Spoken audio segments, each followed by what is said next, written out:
This is Living Healthy with Your Health Potential, where we explore your options for better health. Brought to you in association with The Woman in You. Hi, welcome to Living Healthy. I'm your host, Cheryl Worthington-Turgeon. Everything we eat has an effect on our bodies, and after time, our digestive systems can become compromised from what, when, and how much we eat. So how can we recover from a compromised digestive system?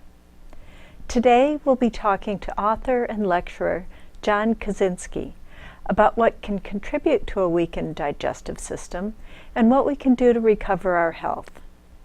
John was a faculty member of a Natural Health Education Institute in Massachusetts for 27 years and director of a Connecticut Natural Health Center for 11 years. He currently lectures and provides individual health counseling along the Upper East Coast and Chicago. I know you have a wealth of knowledge about food and healing, and I would love to hear what some of the chronic conditions are that you come across that you have been able to help people to heal. Digestive issues, there's two ways to approach them. One is directly what's going on in the digestive system, and then looking at it a little more deeply as what's happening to the whole body, also known as the metabolism. So often there's also ways to diagnose the digestive system that I use based on a kind of Eastern-Western diagnosis. So that the one major way to diagnose this, several different ways to diagnose the digestive system to see what's going on. One is the lips. In Oriental medicine are related to your digestion. So when you see swelling in the lips, it means the whole digestive system is inflamed and swollen. And then the tongue relates to the digestive system. The idea is that the mouth and the tongue is an extension of your digestive system. It's the same tissue. Sense. So that when it's swollen, when it's very inflamed, you have a big split down the middle, a line down the middle, or several lines down the middle. And in fact, the tongue might also be red. That indicates inflammation. That corresponds with the mouth also. Mm-hmm. So directly, then you want to get rid of things that would create inflammation in the digestive tract. So irritants to the digestive tract would include a high sugar diet. People eating lots of sweets and sugars, and sometimes also to people taking lots of natural sweets, like too much fruit juice or honey, maple syrup. Anything with sugar will inflame. Mm-hmm. Alcohol also. So people don't understand. The way to understand it, people sometimes don't understand, but if people drink hard liquor and you get this nice warm sensation, it's going down, that's your esophagus burning. And then when it gets down to the stomach, it's your stomach burning. So that, and even this occurs for things like beer and wine, although they have a little more bulk to them, so they don't irritate as quickly. But if someone does that too much, so these are things. It's really sugar to your body anyway.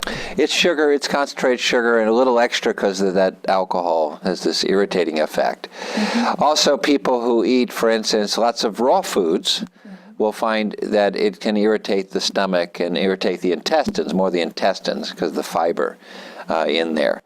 So these are common things that I would have people take out of their diet. Some people who have a weak digestion will find irritation from dairy food. So even natural dairy, if they have inflammation, I'll take that out of their diet, get rid of that out of their diet. And then I'll encourage them, and I'll give them some kind of food or some kind of supplement or herb that will calm the irritation. So example like this would be some famous one, turmeric, as curcumin, which is an extract. I might give that to calm the inflammation. Or I might get slippery elm. Slippery elm is a gelatinous food if you powder it in water, and that calms down the digestive tract, but it can be taken as a pill. I also might give supplements that restore the digestive tract, like vitamin A. But I don't like to give pure vitamin A, so I give it in the form of a special cod oil. Oh, really? Which has high amounts of vitamin A that helps heal. You need vitamin A to restore the gastric, the stomach, and intestinal tissues. I might also recommend vitamin A-rich foods like things like wild salmon or sardines, very high in vitamin A. So these are examples of that. And then I would recommend that their diet consist of things like, whole grains, properly cooked vegetables if they're inflammation, some beans. If someone is open to eating natural animal food, I might recommend some natural meats or chicken or fish every day for them. And you mentioned whole grains if they're properly cooked, and what do you define as properly? That would be, the properly cooking of them would be soaking them to ferment them for 12 to 24 hours, then throwing away the water, because there are some anti-nutrients in grains. So I would recommend people, for a time being, keep away from unsoaked grains like crackers and cookies and sometimes pastas and things like that. So that would be some of the things I would recommend. Other things like, for instance, without salt, you don't digest food. So I'd recommend people add in natural salts like soy sauce, add in fermented foods like pickles for digestion. Of course, keep away from chemicals, poor quality fats, and things like this. And there are other things I would do, but I'm just outlining how I might approach those digestive issues, and then see how that works. Then if it's related, if the digestion system doesn't improve greatly, well, usually it does, I might go secondly and then start working on their metabolism, see what's going on with their metabolism. It might be sluggish. And if it's slow, digestion is slow. And so now I've calmed the irritation, I might have to work on the metabolism by helping them with certain kinds of foods, sometimes supplements to help. The metabolism also, low metabolism is related to the body being in a stress mode. So I have to see why they're in the stress mode. Certain kind of supplements will help. The stress organs are the adrenals. So certain supplements would be given to help the adrenal glands to recover and get the person out of the stress mode. In the stress mode, the body gears down the energy function of the body. And one of the things that suffer from that is digestion. So I might have to deal with that. I might teach them special exercises to get them out of the stress mode. There are many good natural type of exercises. I focus on breathing, an exercise from China called Qigong. Oh, yes. And some stretching just to get people out of the stress mode, meditations, get people out of the stress mode to help them. And I might have to discuss their lifestyle, relationships. Yeah, things that I would think so. Put people in stress sometimes. They've been known to do that. They've been known to do that, yes. And do you deal with food sensitivities at all? Yes, I would deal with food sensitivities. Now, food sensitivities, I find, are digestive, metabolic issues. For instance, I think it was about 2 years ago, a family came to me, and the two children had allergies to wheat, they had allergies to eggs, they had allergies to dairy, and they originally were from, I think, Pakistan. So they grew up eating grains, vegetables, but natural meats and things like that. But they were living in America, and the children were living in America and eating kind of American foods. So they were diagnosed with being allergic to all these foods. The ones I mentioned, wheat, dairy, eggs, several other foods. And then I said, okay, well, let's strengthen their digestion. So I gave them some things, some of the things I mentioned, some other things to help strengthen their digestion. We cut out foods, of course, they couldn't digest now, they're allergic to. Well, I'm saying they couldn't digest, they were allergic to. And then, interesting enough, that 3 months later, they went and got an allergy test. And then on the allergy test, they weren't allergic to eggs. They weren't allergic to dairy anymore. They weren't allergic to wheat. Now, children are very responsive, so they were responded in 3 months. So they were cured their food sensitivities by strengthening their bodies, especially their digestion. So now, a young person like that, it may not have been a metabolic issue so much as more digestion, because they're not old enough to. Some cases it might be, but it wasn't in their case. They just were able to cure their sensitivities. Now, some people it may take longer. And what do you run into most often in terms of Americans and chronic conditions? Well, the American, the chronic conditions that I've over the years, I've, counseled many thousands of people and taught, something 10,000 or more people. And I've also taught many people, thousands, maybe 30,000 more people, taught and counts. So I saw a lot of these common conditions. Unfortunately, certain serious conditions like cancer and heart disease are still very common. It's, I think, they say that if you're alive today, people alive today, 1 out of 3 will get cancer in their lifetime in America.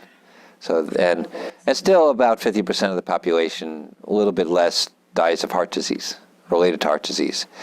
So I've also seen people with arthritis, very common condition, diabetes. And diabetes is interesting because new information is coming out about diabetes. It's related to sugars, but it's not the whole picture. It's really a metabolic issue. And so there are various factors that cause that, including stresses from diet, that you need to reverse but that's a big issue, and that's getting worse and worse. Obesity is getting to be a big issue. Last year, I think a few months ago, I gave a lecture in Eastern Mass on obesity myths. And one of them was that if someone has a very high obesity, they're at risk for disease. But if they're a little bit overweight, the evidence shows they're not at risk for disease. In fact, if they're older, they might be even healthier if they have a little more weight. So these are things that are deceiving, that are not known, because everybody thinks that, if you lose weight, you're going to be great.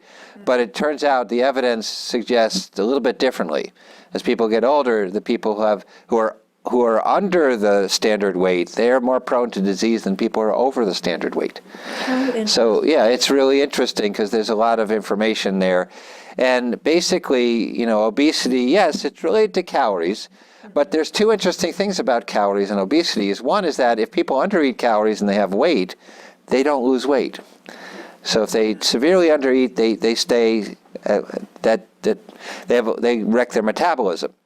Yes, if you overeat calories, you don't lose weight. So you have to undereat calories, but there are some people actually have to eat more calories to lose weight because they've been undereating. And there are people who have to lower their calories because they've been eating a lot of junk food and, junk meats and things like that in the modern diet. So you have 2 different types. You definitely have to lower calories, but the interesting way is that you can lower calories if you are in the high calorie category by eating a really good whole foods, what I call a more progressive, traditional macrobiotic approach to eating. So that includes, eating the whole grains and vegetables and beans and natural meats, and animal foods actually cuts the appetite. It's interesting, if you eat some of those at meals, you don't feel like eating as much, the proteins. Yeah. Eating some natural fats like coconut oil in moderation cuts the appetite. Eating some natural sweets in moderation, whether it be, things like, maple syrup, rice syrup, some local seasonal fruits, dried fruit, in moderation will make you satisfied. So the whole idea of being super austere doesn't seem to work. It's, eating a good diet, eating, regular meals, and doing moderate exercise, because doing too much aerobic exercise shows that you actually lower your metabolism. So, doing yoga, qigong, some weight training, a little bit of aerobics, that's a more sensible approach. So that's a big one. There are a lot of people who have, problems with obesity, but those are the major problems that I've worked with and I see. And there are, other problems that people have, whether it be PMS, depression, anxiety, that can be also affected by, what you eat. Well, that's really talking about hormones, and we know that there are so many xenoestrogens out there, and that's affecting women and the levels of breast cancer. What would you recommend in terms of counteracting that? Well, the xenoestrogens are in commercial foods, so there's what you do and what you don't do that benefits you. So that's one of the reasons why, if someone is going to incorporate things like natural meats or fish or poultry, that they should only get natural hormone-free, because in chickens they put estrogen. They actually give the chickens estrogen, commercial chickens, to plump them up. And then the grains are high in the xenoestrogens because pesticides have the xenoestrogens, so they imitate estrogen. So, but lots of vegetables do too. You may be aware, and maybe discussed with some people on the show, the dirty dozen, which are the foods that have the vegetables and fruits that have the highest amount of pesticides. Those pesticides, many of them are xenoestrogens. So then if you try to eat more organic, or at least eat the clean 15, that's a list you can find on the internet about the ones that have the least pesticides. Right, the Environmental Working Group. Environmental Working Group. EWG.org. That sounds about right. And if you lower that, then you could also do things. Then I also recommend in that list that you don't eat phytoestrogens. People don't eat phytoestrogens much, like things like tofu and tempeh, because they act like estrogens. Oh yeah, I agree. And there are people who have really, there are some advanced biologists who question estrogen replacement therapy too, because there's a biologist named Ray Peat who has some interesting ideas about estrogen from the biologist viewpoint. And one of them is that you're never lacking estrogen, because your body, if it's healthy, is always creating some and sometimes producing too much. So you don't need replacement. Progesterone maybe, but not estrogen. So, there's a whole different way of rethinking it. And then if your intestines and liver are working well, you could get rid of estrogens that you might pick up from the water or air. You're just in, if there's something that's in your body. So to keep your intestines working well, you need adequate protein, good quality fats, and minerals from foods to keep your intestines working well. You need some whole grains. You don't need a lot of bran. And fiber to make them work, just a little bit. Yeah. But you can get that from some grains and vegetables. Your liver works well if you don't burden it by taking the chemicals in foods, the pesticides in foods, and if you don't go too low fat and low protein. It turns out there's proteins, you need proteins that are in animal food to make the liver work. And if you're not going to eat the animal proteins, then you can take some of those amino acids, that's what makes up protein, to help your liver function.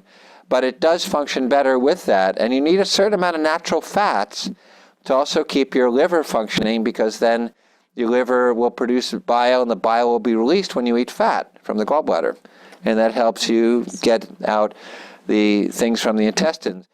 And furthermore, the last thing that you need to get it through your kidneys is saturated fat is the fat of the kidneys.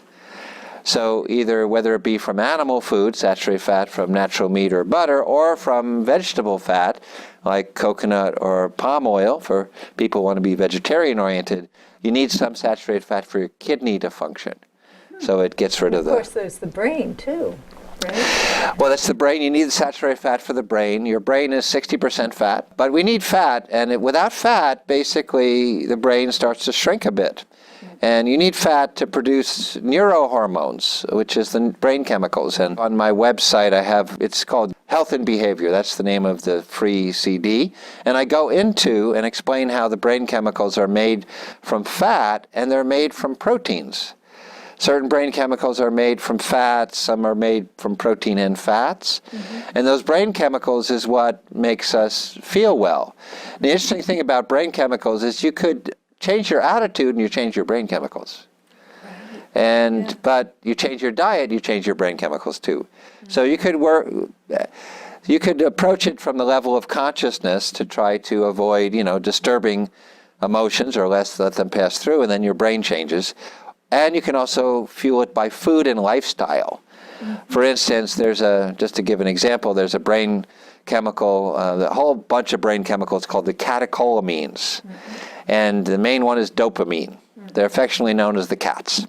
So the main cat is dopamine, and it controls all the others. And when you have enough of the cats, you feel alert, you feel well, you feel life is happy and upbeat. And when you don't have cats, you have the blahs. Everything is sluggish. So the main amino acid is tyrosine that makes the cats. It's in pastured eggs that are raised outside, and it's in natural red meat, and it's supported by things like fatty fish, like wild salmon. So that supports it. It's also supported by a little bit of vigorous exercise, even if you do like the paleo type of exercise. They're very fond of using these in paleo. There's an approach to exercise that's different too. They try to imitate how our ancestors would do, like running away from a saber-toothed tiger. So they recommend you do like sprints. You do something very vigorous for a short time, a few times a week. And that stimulates the cats. And if you do that outside in the sun, you stimulate the cats more. So there are lifestyle and dietary factors as well as attitudinal factors that affect your brain chemicals. So I'm curious, what would be a typical diet for you during a day? So it might be, starting out with some sourdough toast with natural butter and scrambled eggs. Not every day, but I'd have that, thinking of this morning. Mm-hmm. And lunch may have, the lunch may be either brown rice or a white rice. People are very healthy eating white rice in Asia. So it might be. Even though it doesn't have, I thought it had been stripped of the nutrients and bleached. Well, the thing is, I would recommend usually people most of the time get an organic one, no bleach. And that's what I would get most of the time. But the interesting thing is that people in Asia always refine their rice. Nobody ate brown rice in Asia. They ate refined rice because they knew there was something in the bran that was toxic, that couldn't be digested. So most of the time they hired someone and they would pound it and mash it, and they didn't get rid of all the bran, but they got rid of a lot of it. And people in Japan, people all throughout Asia, a friend of mine's living in Thailand, he said, "You've never seen such healthy people. Their staple is white rice." And the benefits of bran from whole grains has been exaggerated. There's a great book called Whole Grains, Empty Promises, if you want to read about that. It's an e-book. But so, I might have something like that. I might have, maybe a piece of salmon or a salmon burger and some cooked broccoli, maybe with a little bit of, with olive oil and vinaigrette dressing. I might have a dill pickle with that from one of the local sources. If you're watching this in Massachusetts, there's great pickle companies in Massachusetts. And for dinner, maybe it would be, dinner might be, simply I might have the rice left over, I might have the salmon left over, or you might have, baked chicken breast, or it could be a bean dish. If it's a vegetarian meal, it could be a bean dish and some cooked vegetables, or in hot weather, a salad. So that might be like one type of day. Might be some snacks involved too. Good. And do you believe in eating more earlier in the day and less as you go along, or? Well, what I found in doing research is that there's no benefit of eating lighter at night. There's only detriments of eating lighter at night. And one of the detriments is that I found from my research, my sense is that it's actually bad to have too little at night. Really? And there's a lot of study about weight. There's no benefit at all for weight to eat light at night. In fact, the only research they did shows that people who eat more at night lose a little more weight. Really? Interesting. Yeah, it's interesting. Not what people think. People have a lot of ideas about, weight loss, and everybody has an idea of weight loss. Just ask anybody on the street, and they'll tell you how to lose weight, especially if they're thin and they've never been heavy. So they have ideas because, we all have ideas, but many of them are popular ideas that are not really that correct. So, but what happens at night is that generally what happens at night is during the sleep, the stress hormones go up. They actually peak from 2 to 4 in the morning. And they're still up when you're up, and when you get up in the morning, they're still high. So what happens is if you eat a very light meal at night, your stress hormones go up. So some people, it can interfere with sleep. Some people, if their stress hormones are really high, they wake up at 2 in the morning with their heart pounding. If that's means of stress hormones. Or if they have to get up and urinate a little bit in the night, that's from the stress hormones. Oh, really? Yeah, if you have to get up in the night and you don't have a lot to urinate, just a little bit, that's stress hormones. So I found that idea that they teach, I used to think it might be a good idea, but I found it's better to eat, just a lot of times, some people, it really depends on the person. A lot of people feel great eating the biggest meal at night. Mm-hmm. Some people feel better eating the biggest meal at lunch. Mm-hmm. Some people feel better having a really big meal at breakfast. It's really variable, but a general pattern is usually most people feel having a good meal at night. That's a good pattern, a general pattern. But it may be different for some people. So I think it has to be adjusted for the person as long as they're eating enough in the day for their body, eating enough food. That's a big thing that people don't do. They don't eat enough for their bodies. I just wanted to talk to you briefly about Eastern and Western medicine and how they're really worlds apart in terms of diagnosis, yet they each have, they've been working for people for a very long time. So as I understand it, you really combine the two traditions, don't you? Yes, well, what I take from the Western medicine is the biology, the biological understanding of the body, mm-hmm. so that I could look at a part of the body, for instance, to give example, it's easier to give an example than just talk about it with an idea, is underneath the eyes in Oriental medicine is kidney energy imbalances. But some people feel that kidney energy is really adrenals. So then you're looking at the stress state of the body. The body's in the stress mode. So for instance, you have clear and natural, body's not in a stress mode. You have red, it's stressed. Purple, it's very stressed. Dark, it has been really stressed a long time. So you look at different, and then bags, luggage, swelling under the eyes, big bags means it's really stressed. And that gives me clues to how to reverse the stress mode and how long it might take.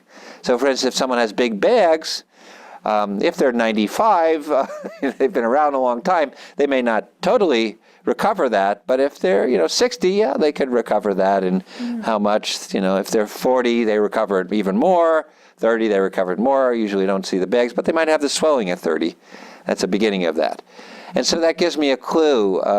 When I look at all the signs for digestion, I'm thinking also not only there's an Eastern understanding of the digestive system, mm-hmm. and there's a Western. So I'm actually thinking of both at the same time because there's useful information. Western medicine and Western biology has been very good at analyzing the parts. Mm-hmm. Sometimes they forget how it fits together. And Eastern medicine looks how it fits together, but they're not looking at it from a physical view. Mm-hmm. So many times you can see these things as opposites, but there's another way of looking at it as complementary. Mm-hmm. Western medicine has its best as emergency medicine. Even for serious conditions like cancer, they do best as emergency medicine. Not a great track record in curing. Even though many people think they have a track record, they cure in the beginning. Mm-hmm. If something is not spread, then they can help cure as long as the person does, usually I think if the person does some reasonable things, mm-hmm. they don't have to adopt a whole health diet, but just cut out all, the most extreme things they're doing. Right. Many people can heal, after that. If we combine both understandings, you get a bigger view. Which makes a lot more sense. And I'm sorry we need to close for today, but I have just loved having you on the show. You are just such a wealth of knowledge, and I thank you very much. Oh, well, thank you. For more information on John Kozinski, you can visit macrobiotic.com. You can also find John Kozinski on Facebook, or call him at 413-464-2990. Thank you for joining us today. I'm your host, Cheryl Worthington Turgeon. See you next time on Living Healthy.